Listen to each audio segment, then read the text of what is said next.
hey, I like work. Here, YouTube video of me work. And he was like, hell yeah, come audition.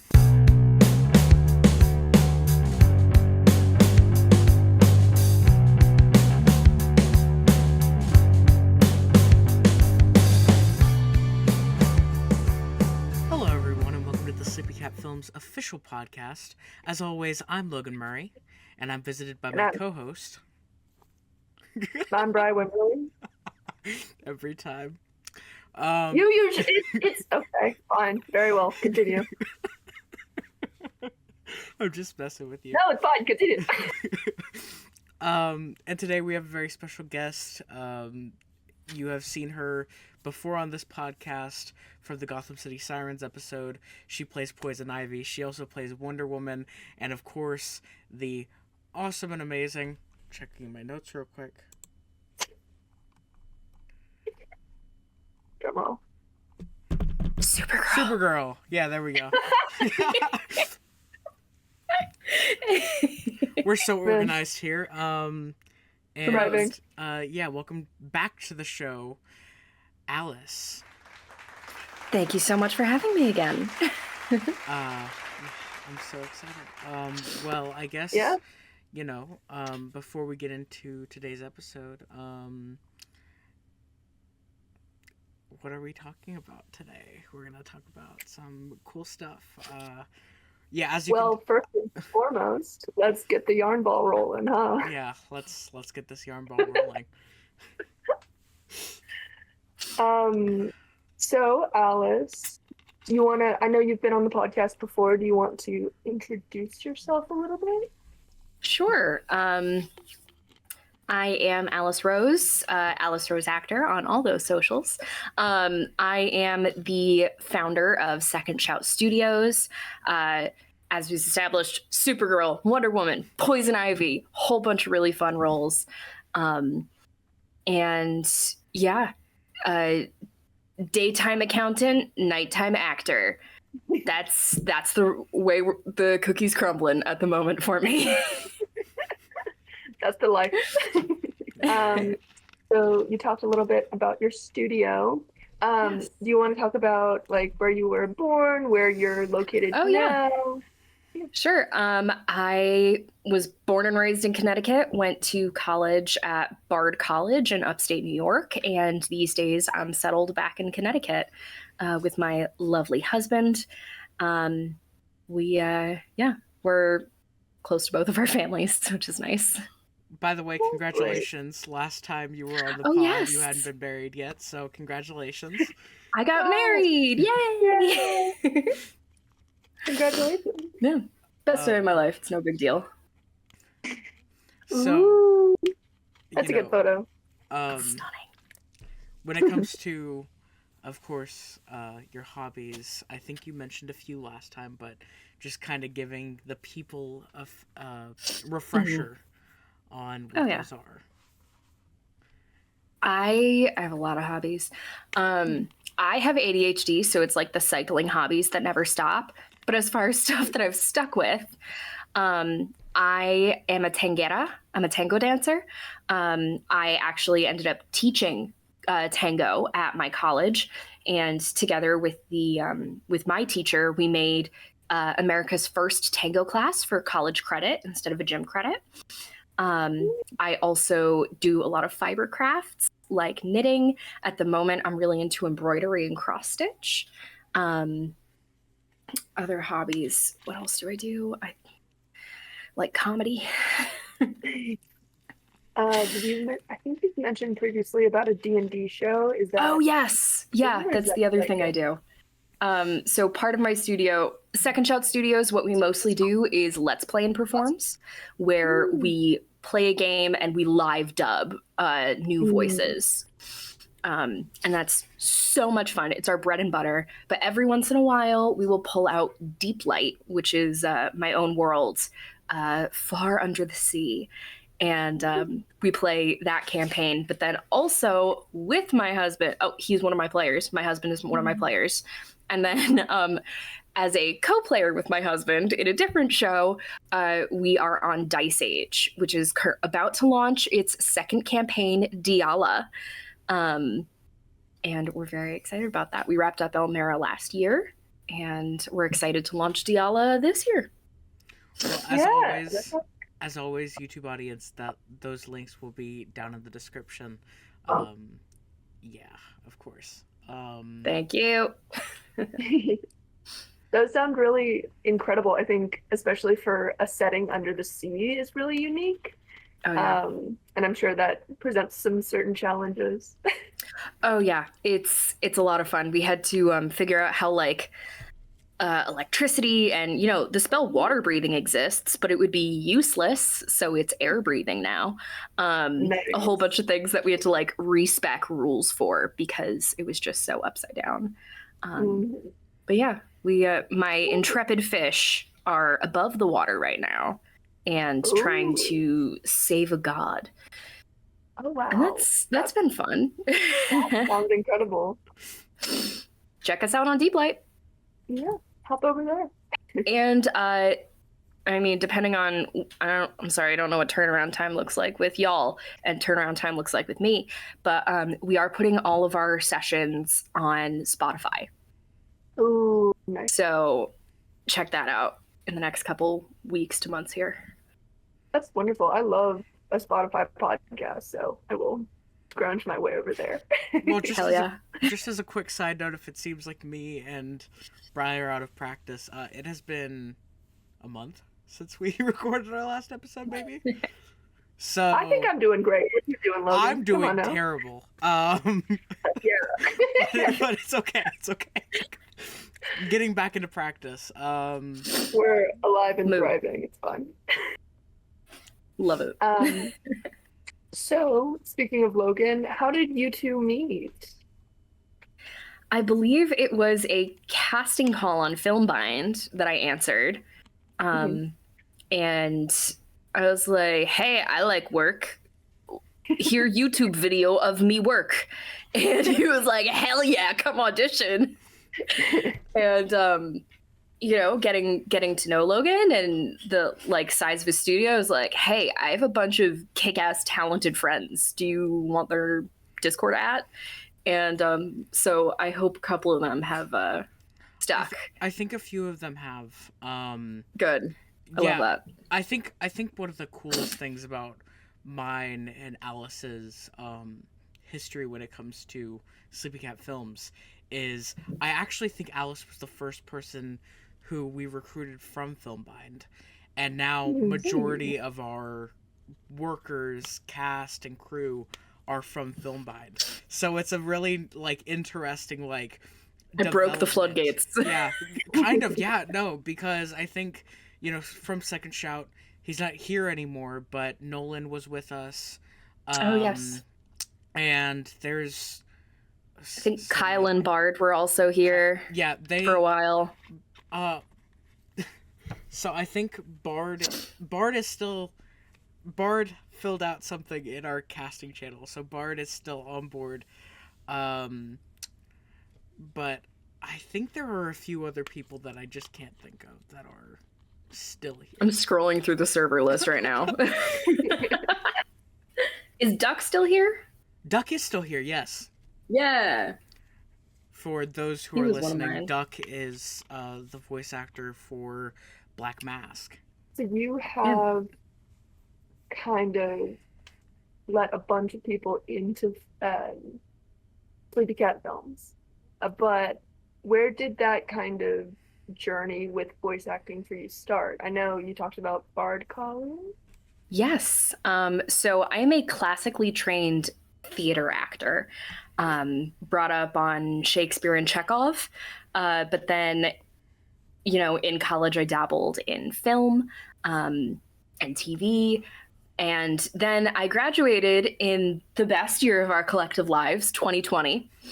So my plans to move from a college dorm to an apartment in New York City were shattered. I was training to become Christine Daae in Fandom at the time. And, that didn't happen. So I started getting like a little desperate and looking for like online acting opportunities to like connect with humans. Yeah. Because at the time, the only version of that I had was the Dice Age crew, where we had been playing D&D online for years. So that kind of normalcy really helped my mental health. And I was like, I need more of that. I want more of that good social juice.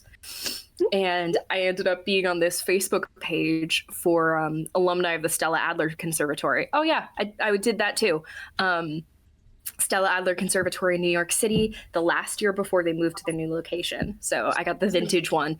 Marlon Brando was in that studio, as well as Tommy Wiseau. So, You joker! Bougie. So I ended up on a Facebook page for alum of Stella Adler, and they were like, hey, we're doing readings. We are just reading scripts for our writer friends. And so I kind of got a rhythm for that, and that was so much fun. And then I found Filmbind and started taking whatever voice gigs I could get there. And then a YouTuber and TikToker, Chrissy Can't Hear You, she is deaf and was looking to make a documentary about getting her surgery for a cochlear implant. And she took submissions on Twitter from around the world, and her partner listened to them and decided who sounded most like her, and that was me. Oh. So I've done 2 documentaries with her as her voice. And then I found a listing on Filmbind for this guy who was doing Let's Play and Performs. And it was a super cool concept, and I really liked it. And I joined, and I had so much fun doing the work, but, personal things didn't work out with that guy. So I made my own studio to run things the way that I wanted them to be run. And that's the road so far. That's how I got here. Absolutely. That's so cool to hear about. I think, even though you might have those encounters that don't go as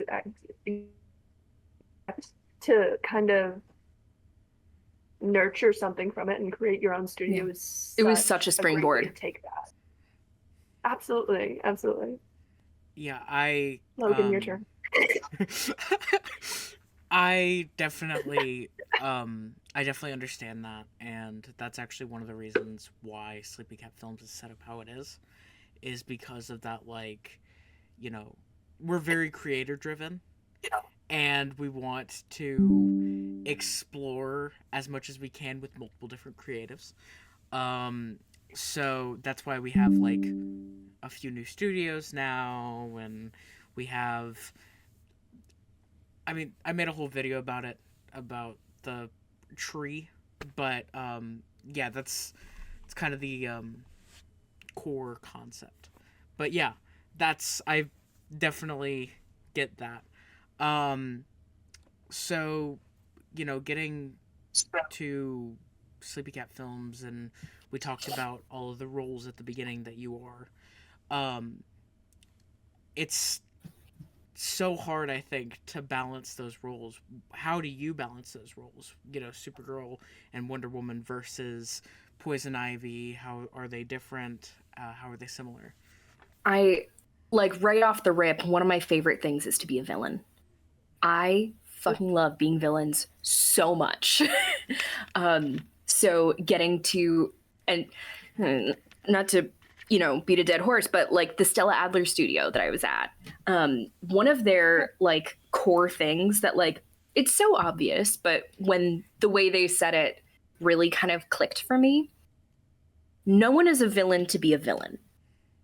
No one, wakes up and is like, I think I'm going to be evil today. Maybe as empowerment, as a treat, but no supervillain is thinking I'm doing the bad thing. Mm-hmm. Everyone's got a reason. And that's one of the things I love so much about the Sirens series, is that it really is that human grounded part of being evil. It's finding the way to relate to your character without just thinking they're a bad person, so I'm just going to be a bad person. So that's like my huge tether as Poison Ivy. And Supergirl versus Wonder Woman are roles that I love to play as well. As mentioned, I play a lot of D&D, and I have so many tall, strong, like out of touch with society women. Like that is a cornerstone for me. Often they're dumb as shit, and that's just funner. But like having that like kind of insightful, wise beyond years, yet still like stilted in speech. One of the quotes that I love so much was Sofia Vergara on Modern Family, where she was talking about the language gap between her and the rest of the family. And she said, like, do you even know how smart I am in Spanish? And I really click with that. That's kind of like one of the phrases I think of when I'm getting into character as Wonder Woman. That's something that hugely resonates there. And then Supergirl, it's so much fun to be like bouncy and fun and positive and trying to do the right thing. Obviously, with all the layers and complexity that comes with any kind of character trying to do good in such a morally sideways world that we live in. But yeah, it's such a fun, almost freeing space to be in 90% of the time. Absolutely. And I think that that's something interesting to kind of talk about too when it comes to like, you know, Sirens, right? Braylon is doing such a good job on writing that series, and you know, even though I was mostly responsible for casting the three of you, I think even from, you know, doing just the podcast episode and the table read, I think that you guys have so much chemistry together. Oh yeah. And I guess I'm just curious, like, exploring that and moving forward with that. What are your kind of... where do you want to see the character of Poison Ivy go in this universe? I mean, she's so layered, which is so fascinating. And you know, as with any character, you try to find yourself in them. And I really find the idealism of her because, you know, she's got interesting methods. But like I did research. I know nothing about DC before I joined this server, but I'm doing my research. You know, she's a botanist. She's like absolutely in love with nature in like, you know, the truest sense of the term. And having that like cause that you champion, and when somebody tries to hurt the thing that you want to protect, being like, I will burn your fucking bones to the ground. Don't touch the plant. Like, that is something I can relate to a lot. So I am looking forward to having one of those moments where, I mean, we've seen absolute dynamism from her so far in just the first couple episodes, but it feels like a lot of her interactions with the girls has been a little more like free and fun. And I'm looking forward to a moment where tension between maybe her and Harley, because they're the ones that have been gotten along the best, where, you know, maybe Harley's like, yeah, Mr. J, we could just burn down this tree to get away. And then she could be like, bitch, what? I'm looking forward to finding that like sticking point of tension where we have to navigate that, because I think they're the closest out of the trio. Yeah. Which obviously I'm looking forward to seeing where that goes. But I just... Yeah. Something that I've enjoyed so much is actually her dynamic with Selena. I think... Oh, yeah. I think something that I'm excited for breaking point wise is just the whole... oh, yeah, fine. I won't be mad at you guys anymore. My two favorite people are good now, to something happening and them having like a falling out, and she gets pissed off at Selena. Oh, yeah. Because you know, that I think that's something that Braylon's so good at writing is human emotion. And like the fact that, oh, well, us having an argument and me having a problem with you, it's not just going to go away. And even though I say we're good, doesn't mean we're good. And I think Your tone's gonna be different from now on. Yeah, and I think that that's just we're good cool. Can mean I'm not about to hit you, or it can mean, yeah, we can be friends. Like, it's a spectrum. There is a range. So, I know you talked about Supergirl and her, how you put her forward. What did you think about the kind of reveal at the most recent Superman movie and seeing Supergirl in that? What did you feel about that portrayal? Listen, I'm a bad actor. I haven't seen it yet, which is really bad because I'm friends with one of Superman's friends. Really? One of my friends is close personal friends with Superman, and I still haven't seen it. So I'm so sorry. I'm a bad actor. I'm a bad friend. I have not seen it yet. No, understandable. it's sometimes phenomenal. it's just that's all I hear. Favorite film of 2025, highly recommend. Well, you were saying DC wasn't really your wheelhouse before getting to SleepyCat, so I should have assumed. I'm sorry. No, you're fine. You're fine. Drag me. You know what? Yeah, for shame. Actually, for shame. Yeah. Get the big bell. Shame. You know? Shame. Cersei over here. All right. So we talked a little bit about your D&D show. The language you kind of used was more on the DM side. Do you think you more align with being a DM versus a player, or are there different aspects that you like? So I am the DM for Deep Light, and before Deep Light, I had run 3 games of D&D. And it was the joke in the Dice Age group that, like, the day Alice DMs is the day that hell freezes over. And so it was a birthday present for one of my friends. I was like, I'm going to run a game for you, motherfucker. Like, take that, bitch. Happy birthday. And, you know, my first time or two, I wasn't like, yeah, let's do this a million times. But I am truly in love with DMing Deep Light. It's absolutely amazing. I do think that overall, I get more fun being a player. Yeah. Big fucking shocker, I get a lot of joy from like diving into a character, and like I have a reputation for making the girlies with the saddest stories. I love absolutely torturing my characters and then like going to therapy by combat. It's where I get my joy. It's the best. I am definitely with you there. I've been dabbling with the idea of DMing, but it's not something I've really put my hands on. I have one D&D character, and I love him to bits, and he has not been through a full campaign yet, so I need him to be in a full campaign, and then I can do other things. Yeah, you need to get the full story before you can start running anything. Yeah. I got you. I got you. I, unfortunately, am the eternal DM. So, so praise be. I try to escape. I try to escape, and I can't.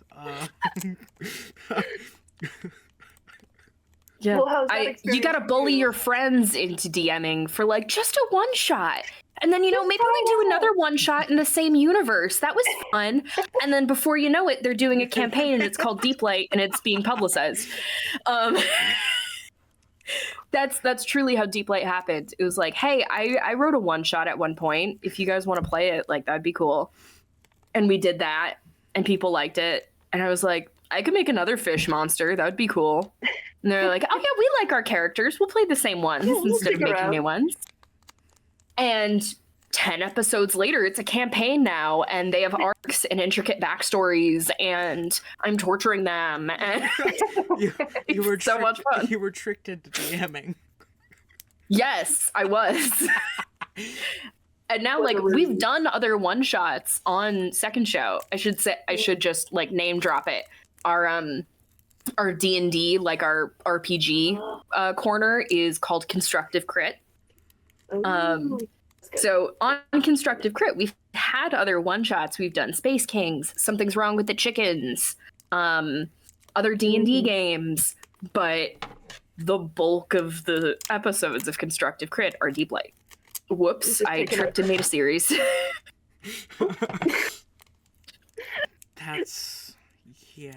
So, as a self-proclaimed eternal DM, what kind of campaigns do you like to run? Like, what is your favorite module? Do you have, like... I've never done a module before.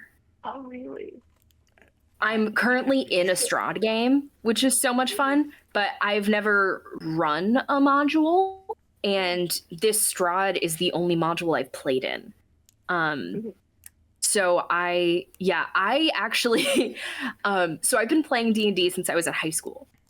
And I found out that modules existed in the middle of college.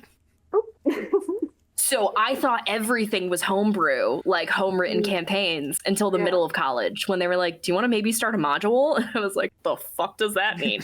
Like, oh, somebody did all the hard stuff for me, and I could just, like, zhuzh it up and have fun. I was like, I could just, like... What? That's crazy. Yeah. See, the tough thing when it comes to me and, like, modules, right? Because, you know, I've been DMing for... I think I said it in the first episode. Since 2019. So how long is that? 6 years? 7? 6, 7. Yeah. Oh my god, it's 7, been so long. Anyway. You were born in the 2000s. It can't be that long. Yeah, but the fact that I've been DMing for that long is absolutely insane to me, because I feel like a month ago was my first conjuration. Okay, so like, anyway. Yeah, right. So I'm a 1900s baby.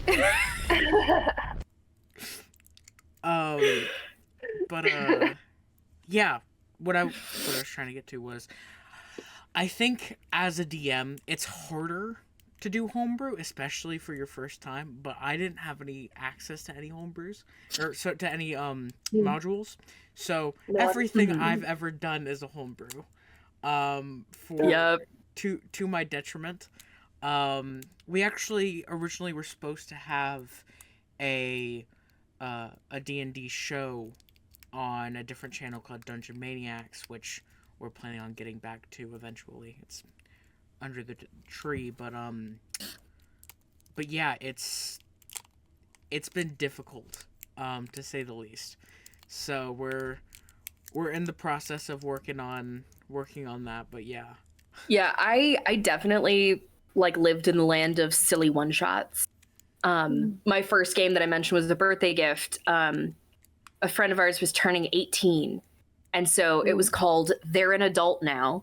And the concept is that they all played strippers. I'm the only woman in the group, and they all played strippers.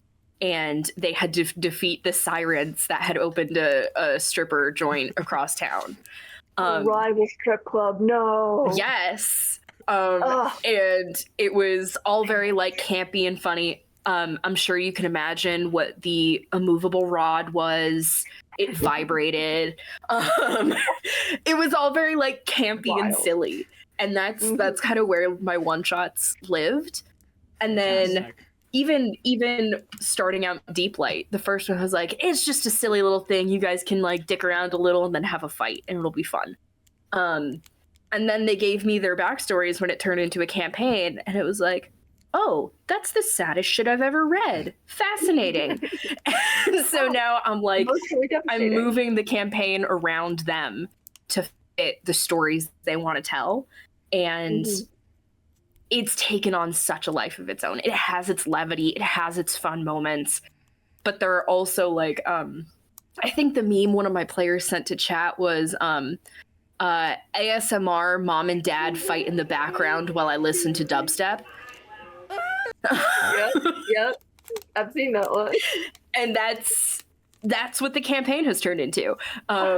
Is like really fascinating interpersonal dynamics and conversations, and the joke of D&D is just therapy kind of thing. It's great. It's fantastic.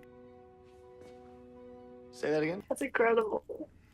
I think my latest one shot was something like essentially family ran. My friends who are technically like, we're so close that we should be cousins. They ran a vampire like Battle of the Bands. So there were three of us. It was so fun. 3 players and a DM. My brother, and then so we rolled essentially a d6 for our player type so we could just knock it out. And I was a vampire, and the other 2 were suspicious of each other of being vampires, but they were Oh my humans. goodness. It was such a good dynamic, and it was so fun to play. And our stupid little band, I think won or something, but we had to go to like a Home Depot first and get a washing machine for our setup. It was a whole thing. It was incredible. That's sick. I one of my friends ran Vampirates, where there were vampire pirates, and we were a plucky band of so-and-sos, and we had to go through and protect our home from the vampire pirates. The Vampirates. Oh, so you're fighting the vampire pirate. Some of our best characters, honestly. Here's the thing. We just started talking about doing an avatar thing with SleepyCat Films.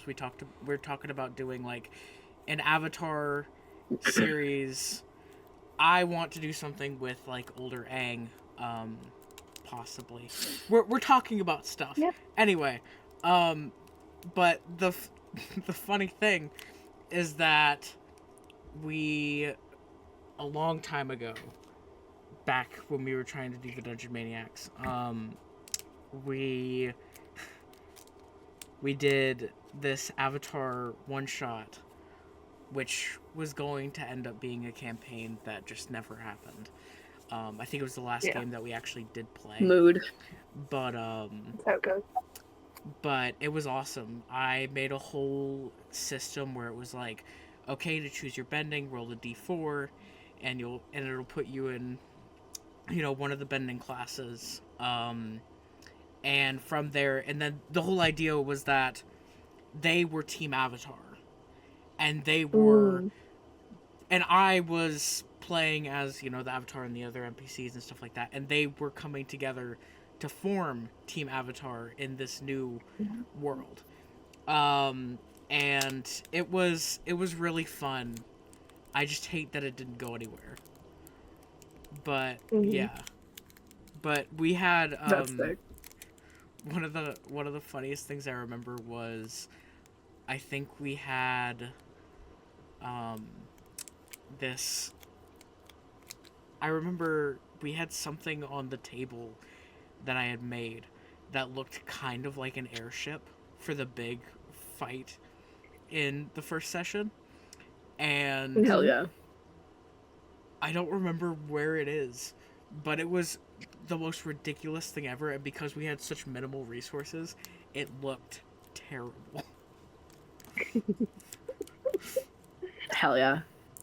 So, welcome to Sometimes you BDMing. gotta make your own set. We can't always have Dimension 20 sets, so. True. True. I wish. I have played D&D almost exclusively digitally.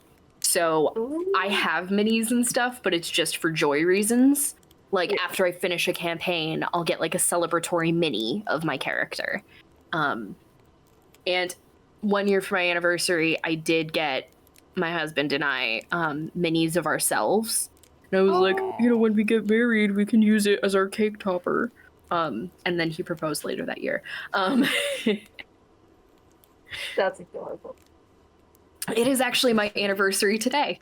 Congratulations. Thank you. Thanks. So it was like 2 or 3 years ago. Thanks. Sucks, y'all can't like do something. I guess it's a snow day. You could do something inside. But... I'm cooking for him. That's what we're doing. We went to a steakhouse last night, and I'm making handmade ravioli tonight. Ooh, that's some effort and love right there. Oh yeah. And he's got some buffalo chicken dip right now. So it's keeping him occupied while I'm here. That sounds so good. Oh man. I made chili this morning that I've just been eating. Oh hell yeah. So good. I really wanted kids, comfy shut-in meal. Love that. Yes, 100%. No, but you guys, you guys make my lunch sound just terrible. I had a sandwich. What you say? Sandwiches are good. Sandwich is fine. It was really good. It had roast beef and salami on it. It was great. Fuck yeah. It's delicious. It's like above average sandwich, dog. Dude, pro tip, get some like smoky nugget sauce and use that instead of mayo on sandwiches. Oh. I've been making lunches for me and Zach when we go to work, and smoky nugget sauce is the key. So I love like a grilled cheese and soup. Tomato soup is always good. Fuck yeah. Cheese. We had grilled cheeses for lunch today. Delicious. And I made his with pepperoni in it. That's genius. I am rocking your culinary world. I'm taking notes. What can I say? That sounds so good. I might need to, after we're not little post-podcast snack. Yeah, that's a great idea. So, you said a word earlier in reference to you being someone who did tango. I just wanted to touch on that again because it sounded cool. I'm a tanguera. Yeah. I've been dancing. So, okay. The embarrassing story of how I got into tango. I mean, embarrassing, not embarrassing, and it's up to individual. So, Yildambe knew I'm an actor, and I was in my high school shows. And in my senior, when you're a senior and like the director kind of likes you, they kind of pick a show for you, They picked the Addams Family musical. For you to be Morticia? Yes, I was Morticia. That may or may not be the reason that I dye my hair black to this day. Funnily enough, I had a wig for the show. Like, we can dye your hair if you want. I was like, no, a wig. And then I felt so powerful and beautiful. And I was like, ooh, armor. But yeah, doing that role is the first time in my life that I felt beautiful to the people that were my age. Because I was a weird nerd kid. I was kind of like a little troll gremlin before then. And there's a line, one of the most iconic, where Gomez and Morticia are kind of fighting throughout the show. They're like not happy with each other. And at one point, they decide to dance together to make it up to each other. And she tears away her skirt so that she can dance. And he goes, Morticia, creature of constant surprises, you have legs. And the first time we did that with the costume, Gomez was actually surprised. And then we tango together. And obviously that version was a very like produced fake tango. But I felt so beautiful and so powerful that when I went to college the next year, I was like, I need to find tango. And I did. And it just so happened to be the club head's senior year. And they just so happened to be a conservatory student for orchestra, so they didn't have much time. So from my second semester of college, I was heading the tango club. It was my junior year when we made it into a class.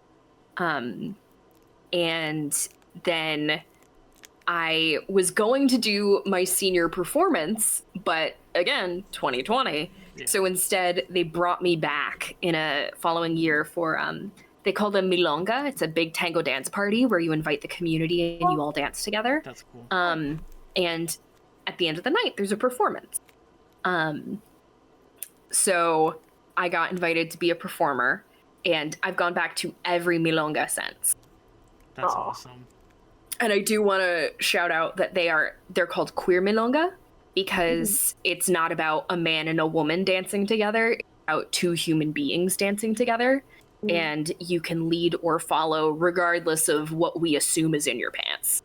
So it's if you're in upstate New York and looking for a kick-ass tango party, check out the Bard College queer milonga that they have twice a year.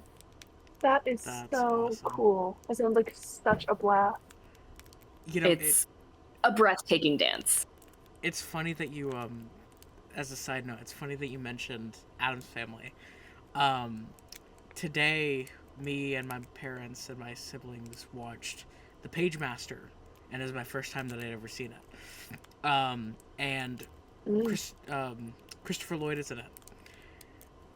I figured out that Christopher Lloyd plays Fester. Now, an interesting thing about Christopher Lloyd, him and I share a birthday. Also, him and I have both played Fester. So I found that out today. I was like, wait, does he? Am I right about that? I was right. Fellow Festy. So, yeah, very connected in that way, more ways than once. That's so cool. That's sick. So yeah. You talked a little bit about, yeah. No, I was just gonna say, just thought I'd bring that up because I thought that was funny. That's cool. Yeah. Alice, you talked a little bit about turning it into a class instead of just a gym credit. How do you do that? What is that about? So, it is impossible to get a degree in tango. You can get a degree in every other kind of dance. But before 2018, it was all tango classes in America were just like a gym credit and not like a dance credit or like an academic credit. It was just seen as like I guess if you want to exercise or something. But like, they have ballet classes that are academic credits. They have tap classes that are academic credits. But there was nothing like that for tango. It was, I guess if you want to dance a bit, go for it. It'll give you exercise, but that's about it. But Bard College broke ground. We petitioned the college, and the dance school didn't want to sponsor it. So instead, it was a like cultural exchange course. So it was titled Exploring Human Connection Through Argentine Tango. And it was all about like learning about the culture and the dance at the same time. So when we learned about the cabaseo, the way you invite someone to dance, we learned about like the entrenched misogyny in it. And we learned about like the historical ties that it had and how it's being treated today and all that kind of stuff.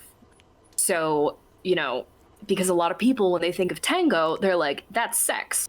That right there is fornication on the dance floor. But it's so not. It's so much deeper and culturally entrenched. And it's really just about two human beings wanting to connect with each other. Just like, have you ever had a hug from someone that felt like the best ever? That's why tango was created, because it was immigrants from Spain who missed their families and just needed human connection. They didn't need, a hookup or anything. They just needed human connection. So they would get together in salons and dance. And between their Spanish influences and the local Argentine folk dances, they created tango. And it exists to this day as this powerful expression of humanity. It's, you talked about its reputation I think especially since it is so powerful, it's misconstrued, right? Definitely. And it's such a shame because it seems like such an incredible way of expression and connection. It really is. I get very nerdy about it, but there have been I love it. There are some insane dances that you can watch. Like my over dramatic, like really realizing what COVID was going to be story. So when we had the class, I still ran the club as like an out of hours practice room for the class. And sometimes community members would show up, people who didn't go. And we had someone from the community show up, and she was like, I wanted to dance tonight, but my husband isn't letting because he's scared. And I didn't really get how serious it was yet. I was like, I mean, you come in for a couple dances? She was like, no, I really can't, but I just wanted to say that, like, I appreciate this space, and I hope to see you all once, like, it's over. And she leaves, and I'm, like, kind of sad. I'm sitting on the floor, and the co-head of my club comes over to me, and I'm like, guys, I don't want to tell you this, but they canceled the senior show. So, like, I think this is going to be serious. And, you know, I'm, like, really bummed about it. And my co-head reaches out his hand to me and goes, come on, one more dance. And we dance to this, like, 1920s big band kind of music. And it was such, like, a wild, reckless, emotional dance. And then we left. And I walked home in the rain with a broken umbrella. And then I didn't dance for like 3 years until it was safe to have our milonga again. And it was such a crazy, like, emotional experience. So incredibly powerful to get so much in there. My co-head was not a man of words, like any words, but his dancing really spoke for him and gave me that, like, support that I needed. And he's a good dude. That's such awesome. a poignant story, I think. I don't know. Yeah. I think we all remember one of the last moments before COVID hit. It's just a turning point almost, and yours especially. It's so symbolic in a way. Yeah. I can't think of... There were, I think, a few things that just I remember leading up. Like, my mom had just changed jobs right before COVID had hit. So oh no. it was like a crazy shock. I remember a big issue leading into that school year was the fact that our school computers did not work well at home. So so my parents bought me a personal computer. And so there were a few things that I remember post, like, that turning point. Though, I think the first thing that I remember was we were supposed to do a field trip, and it never happened. We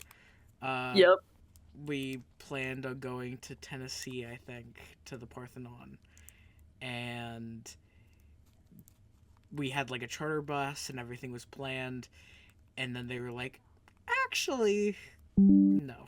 And maybe not. Yeah, and then they were like, oh, we'll see you guys in 2 weeks. They were like, yeah, well, we're gonna have you guys go remote, but yeah, just we'll see you guys in 2 weeks. We'll communicate over Skype. Yeah, you'll be back soon. And then I didn't. They allowed people to come back the following year, but, like, you had to wear your mask and stuff like that. I did not come back until 7th grade, which was the year after, and that was crazy because I remember how much of a shocker it was to be back in a school building. I was like, I don't want to be here. Too many people. Yeah. Especially when, like, folks who were younger when pandemic started. Like, I have a nephew who was a pandemic baby. He was born in March of 2020. Wow. And so in February of 2021, when I met Zach's family for the first time, I was the first outside person he'd ever met. Mm. And so that baby, no matter where I went in the room, he was staring at me. He was like, that's a new face. What's happening? Excuse me? And to this day, he doesn't love crowds because, like, when his brain was being built, it was, like, associating, like, no, there are 10 people that we hang out with, and that's our 10. Hi, I'm number 11. Yeah, I think that there's just a level of, sorry, Bri, go ahead. Very good. But I was gonna say, I think that there's just a level of, like, especially people who had not fully developed through, who were alive before, the pandemic hit. Yes. But really went through their development post, pandemic, that, like, it developed a whole generation of people who have major social anxiety.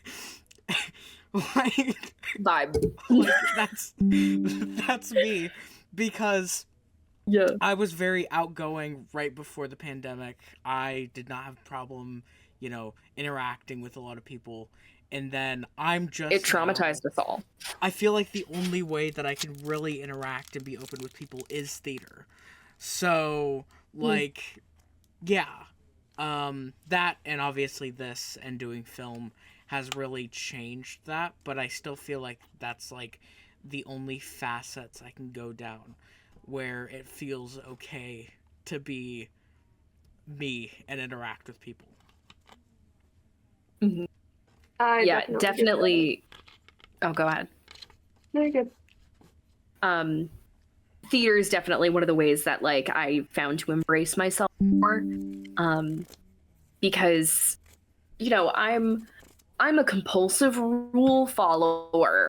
I'm like a tiny little nerd, but when I can put on that hat of another character, I don't have to worry about people judging Alice because they're judging Wonder Woman, and so I can do the crazy thing. I can say the crazy thing. I can, whatever, because they're not looking at Alice. They're looking at the character. Yeah. So it's been incredibly freeing. And then I mean, maybe this is a read on myself and for a therapist to figure out, but I've employed that in aspects of my life. Yeah. Where, like, when I'm running Second Shout, it's not my personal me that's doing it. It's the CEO Alice is doing it, and giving myself that, like, fake cover story kind of helps me to be the big boss and do the things and manage the group, because it's not me being mean to my friend. It's me, the CEO, running my business. Exactly.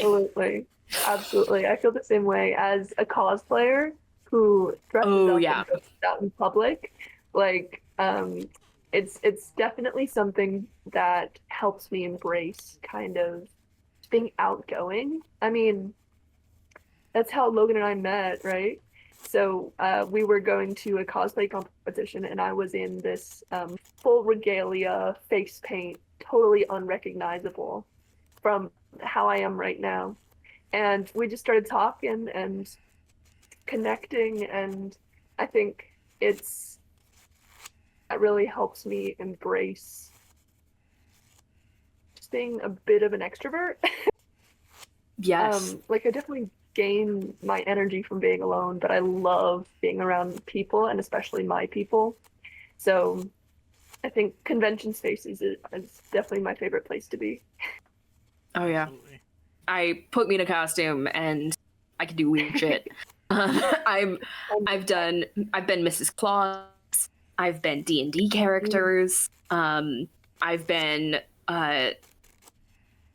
Zach's family has ties to UMass Amherst, and we do a full costume event for them for Halloween every year.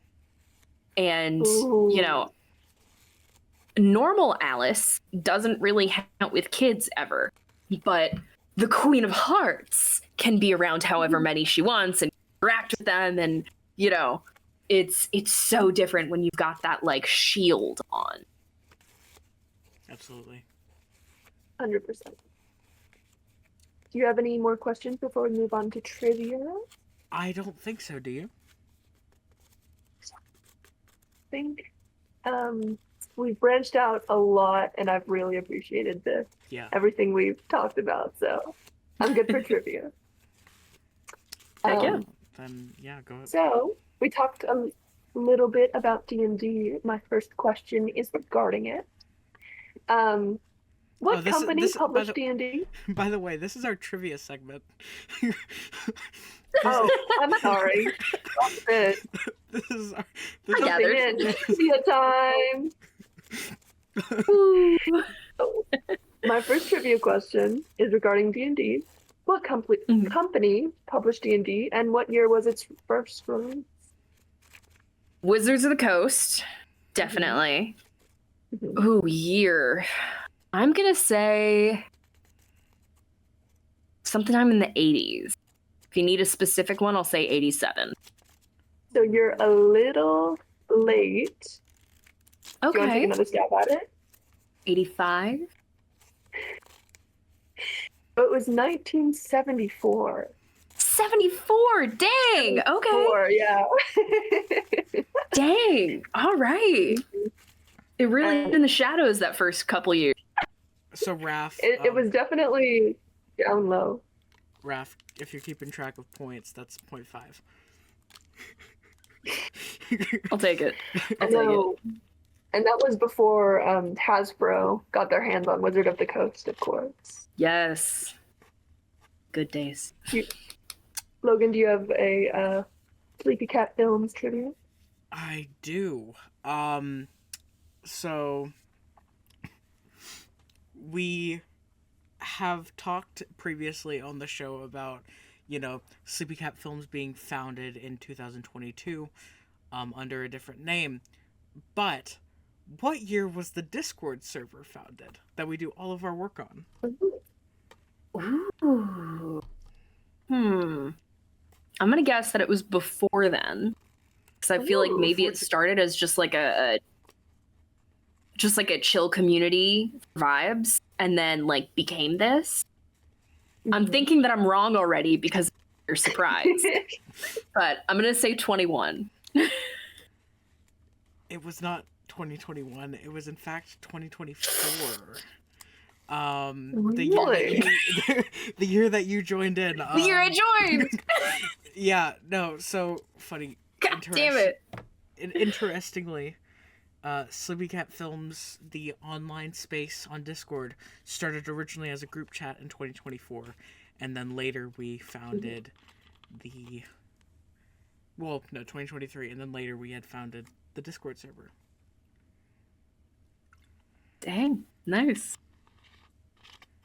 Was the group chat on Instagram or was it on SMS? Just regular texting? There was an Instagram group chat very first, and that had... That's what I thought. And that had a few people, and then we had a Discord group chat before we finally became a server.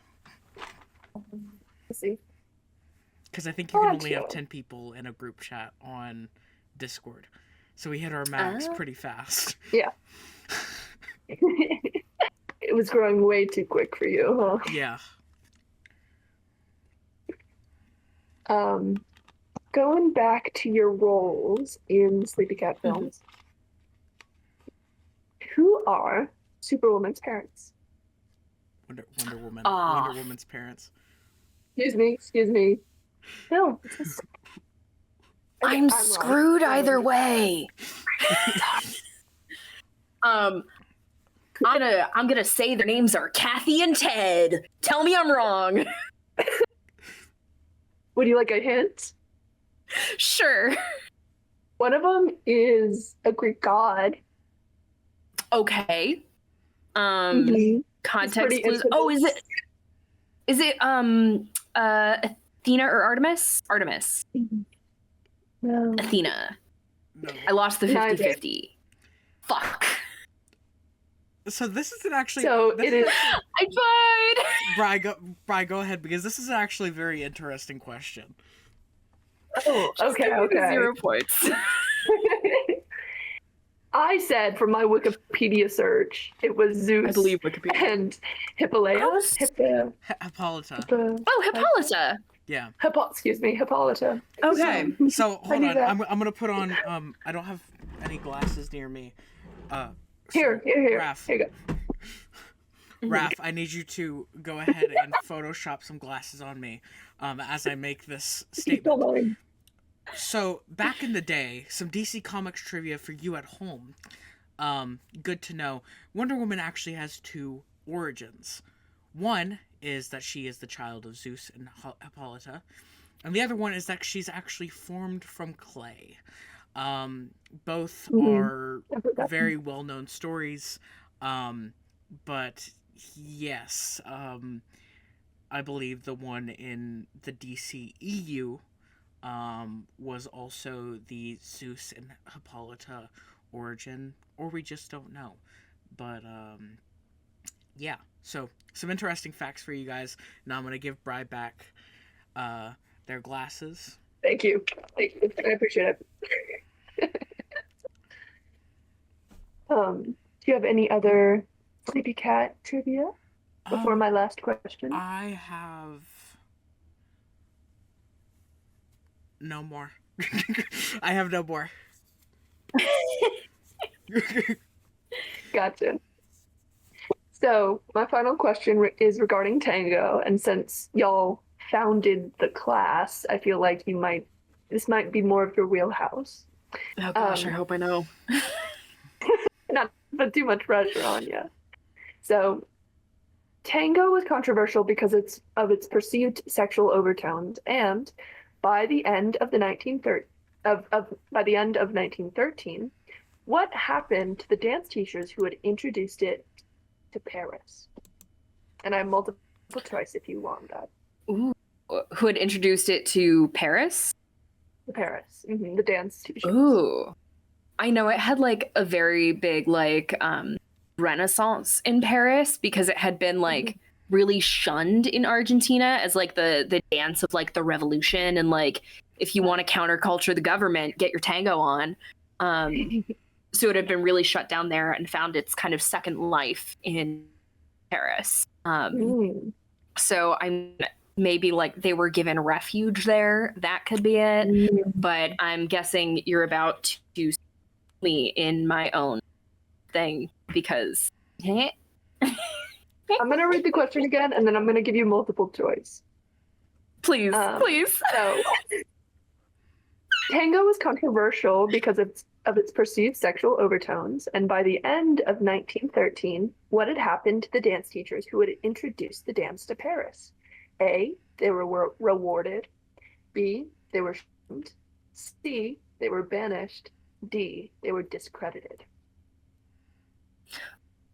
Okay.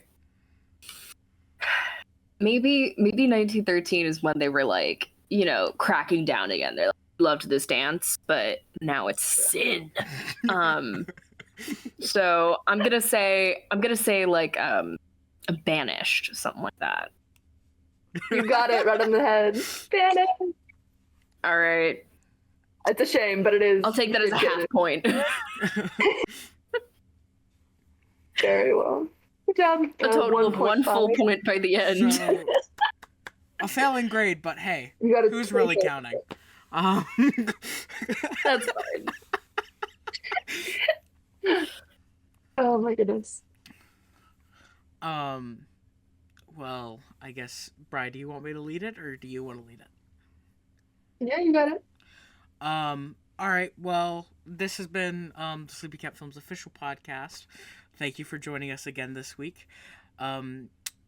If you have any questions that you'd like to see on the show, we don't have any fan questions this week, but maybe next week. If you have any fan questions, let us know in the comments down below.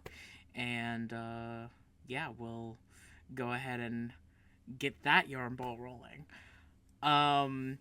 So yeah, if you'd like it to be featured in the next episode, leave it in the comments here, or you can go to the SleepyCat Films. You can go to SleepyCat Films Patreon page and DM us on there, or on any other social media platform. All links are in the description. My name has been Logan Murray. You can follow me at Logan K. Murray on all platforms. My name is Wimberly. You can find me on TikTok as Sunablaze Cosplay, and you can also email me at sunablazeCosplay@gmail.com. And I'm Alice Rose actor on all socials. You can find me at Dice Age and Second. well, I guess, Bri, do you have anything else that you want to add on before we head off? I think that's it. Just don't forget to stay creative. Don't forget to stay creative. See you guys next week. Hell yeah. The SleepyCat Films Official Podcast is an L7 Media audio production made in association with SleepyCat Films and Splatsbox Studios. The show is hosted by Bri Wimberly and me, Logan Murray. The special guest for this episode was Alice Rose. Creative director for the SleepyCat Films Official Podcast is Bri Wimberly. Production coordinator is Kat Jones. Executive producers from SleepyCat Films are Logan Murray, Bri Wimberly, and Harold Scott. Executive producers from Splatsbox Studios are Zipporah Williams and Aaron Shepard. Associate producers from L7 Media are Raphael Badar and Rox Roman. This episode was edited by Raphael Badar. Music by Rob Red and Harold Scott. The SleepyCat Films Official Podcast is sponsored by the SleepyCat Films Patreon page. Go to patreon.com/SleepyCatFilms. Our show is also sponsored by the SleepyCat Films official website. Go to sleepycatfilms.my.canva.site. The SleepyCat Films Official Podcast is released every Monday at 12 p.m. EST on YouTube and Spotify. If you'd like to support us, like, subscribe, and follow us on all platforms at the SleepyCat Films. All links are in the YouTube description and linktree. Link in bio. Thanks, everyone, and I will see you next week. You gotta bully your friends